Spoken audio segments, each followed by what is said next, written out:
Have you ever wondered what happens when we die? Where do we really go? Most of us grow up thinking the universe is what we can see, the stars, the earth, the people around us. But according to ancient Buddhist teachings, especially from the Abhidhamma, the universe is far more layered than we imagine. It's not just one world, not just heaven or hell, but 31 distinct realms of existence, each shaped by our state of mind and our karma, the consequences of our thoughts, words, and actions. These realms aren't physical places you can travel to with a spaceship. They are dimensions of consciousness. Some are filled with unimaginable suffering, others with peace, bliss, or even complete stillness. And where we go next, after this life ends, depends entirely on the quality of our mind, right here, right now. These 31 realms are grouped into three main categories. The first is Kamaloka, the realm of sensual desire. It includes 11 worlds, from hells and hungry ghost realms, all the way up to the human world and heavenly realms of pleasure. Then there's Rupaloka, the realm of subtle form. It's reserved for those who have cultivated deep meditative absorption, states known as jhana. And finally, Arupaloka, the formless realms, pure consciousness, no shape, no body, just the mind in its most refined state. These teachings aren't meant to scare us or give us blind hope. They're here to wake us up, to remind us this life matters. Every thought, every choice creates momentum, a direction. So the question is, where is your mind heading? Now that we've opened the door to the vast universe of consciousness taught in Buddhism, let's take a deeper look into the first division of the 31 realms, the Kamaloka, the realm of sensual desire. This is where most of us, and most beings, currently exist. Kamaloka contains 11 realms, and what they all share is this: they are driven by craving. Whether it's pain or pleasure, all beings here are still caught in the cycle of birth and death, ruled by attachment to the five senses: sight, sound, smell, taste, and touch. Let's begin with the lowest and most painful of these. 1. Niraya, the hells. This isn't hellfire in the Western sense.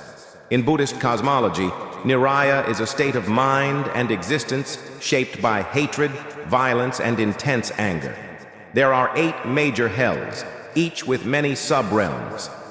The suffering here is beyond imagination: cold, heat, isolation, torment, and time moves differently. One day in hell could be thousands of years on earth, but these are not eternal. They're temporary, though unimaginably long, and they are created not by a divine punishment, but by the force of our own karma. Have you ever let anger consume you to the point you couldn't recognize yourself? That same anger, if sustained, becomes the seed of a realm like this. 2. Tirakana Yoni, the animal realm. The next realm is the animal world. It's not hard to see. It's around us. Life as an animal is marked by ignorance, fear, and survival instinct. Constantly hunted, often enslaved, limited by instinct rather than insight. Even though we may love our pets, Buddhism sees animal birth as a result of ignorance, a life where the opportunity to understand the Dharma is incredibly rare. Think about how much suffering happens every day in the wild. This realm reminds us of the value of human intelligence and how easily it can be lost. 3rd Peta, the hungry ghosts. Now we enter the ghost realm, a deeply haunting state where beings are tormented by insatiable desire. They crave endlessly but can never satisfy their hunger or thirst. Imagine having a gigantic belly but a pinhole mouth. That's how they're symbolically portrayed. This realm arises from greed, clinging, and obsession. It's a warning. What happens when we die while still obsessing over wealth, status, or unresolved attachments? That craving may not die with the body. 4. Asura, the jealous demigods. The Asuras are powerful beings, but they are not at peace. They're driven by envy, ambition, and pride, always comparing, always fighting, especially with the devas, or gods of higher heavens. It's a realm of ego and unrest. In many ways, this mirrors some parts of our own human world, where people seem successful, but their minds are at war, constantly comparing, competing, never resting. Fifth, Manusa, the human realm. And now we come to the realm we're in right now, the human realm. What's special about it? It's not the most blissful nor the most painful, but it's the most balanced. Here, both suffering and joy exist in equal measure, creating the perfect conditions for awakening. We can learn, we can reflect, we can change. Birth as a human is rare and precious. It comes from a combination of merit and wisdom. That's why many Buddhist texts say, if you're born human and hear the Dharma, don't waste the chance. This realm is the bridge between lower realms of suffering and higher realms of peace. The middle path begins here, 6 to 11, the 6 heavenly realms of sensual pleasure. Above the human world are 6 Deva realms, still part of the sensual realm, but more blissful, refined, and long-lasting. Katuma Harajika, the realm of the 4 great kings. Beings here live 500 celestial years, that's millions of earth years. Tavatimsa, the heaven of 33 gods, where even Saka, the Buddhist counterpart of Indra, resides. Their lifespans stretch further than we can fathom. Yama heaven, a world free of pain, where beings enjoy effortless joy for over 144 million human years. Tusita heaven, the realm of bodhisattvas, where future Buddhas reside before descending to earth. Even the Buddha once lived here before his final birth. Nimanarati, beings here can create their own pleasures, their reality shaped by the mind. Paranimitavasavati, even more sublime, these beings enjoy pleasures created by others, a result of incredibly generous, altruistic karma. Sounds beautiful, doesn't it? But here's the catch. Even the highest heavens in the sensual realm are impermanent. No matter how high we rise, if we're still clinging to desire, we're still in samsara, the endless cycle of birth and death. So why does any of this matter? Because where we go next isn't decided by belief, or prayer, or chance. It's decided by the quality of our mind right now. Our intentions, our actions, our awareness. And these realms, they're not just places we go after death.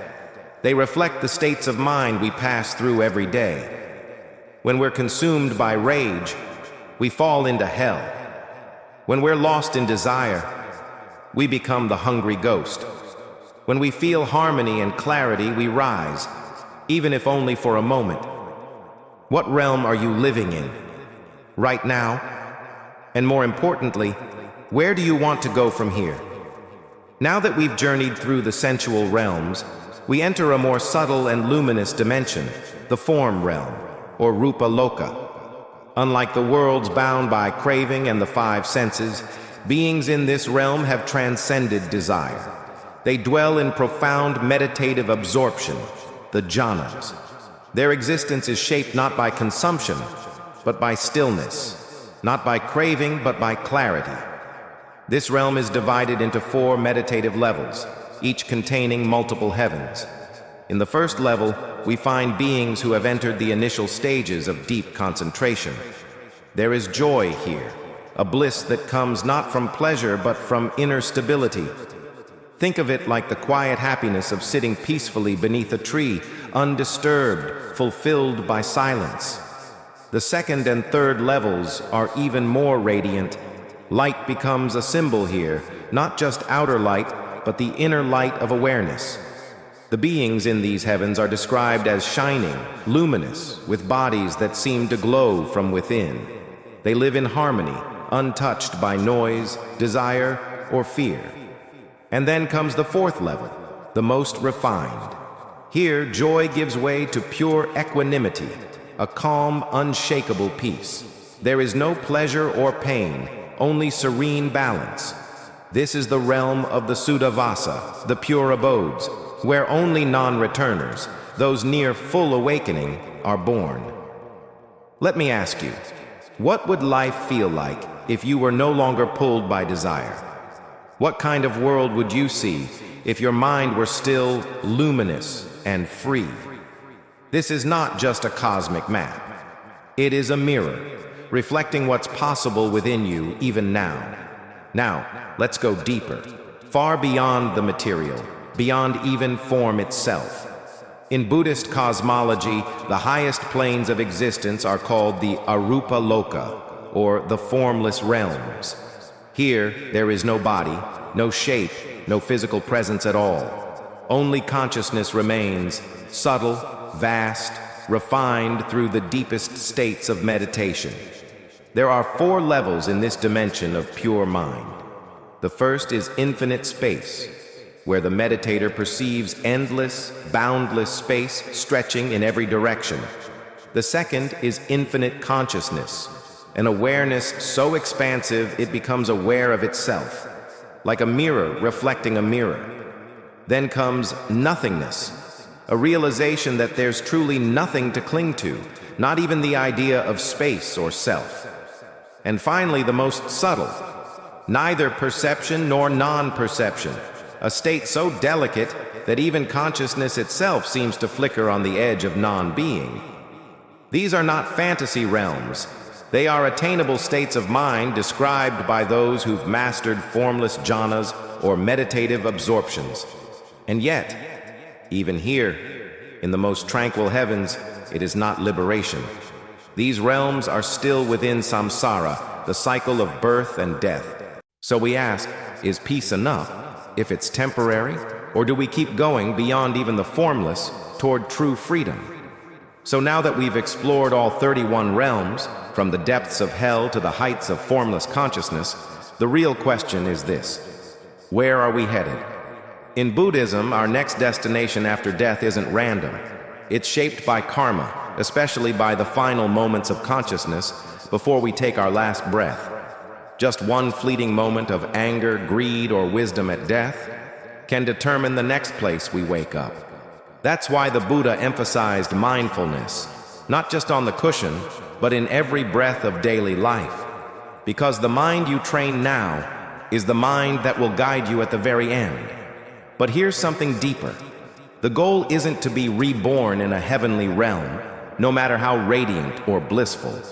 Because even the highest heavens still belong to samsara, the cycle of birth and death.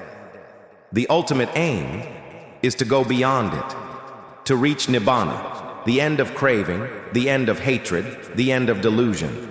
A peace that doesn't depend on conditions, a freedom that doesn't end. So if you take just one thing from this journey, let it be this: live each moment with mindfulness. Nurture wisdom and compassion. And don't dream of heaven. Walk the path to liberation. If this teaching opened a new perspective for you, share it with someone who needs it. And take one moment today to watch your mind.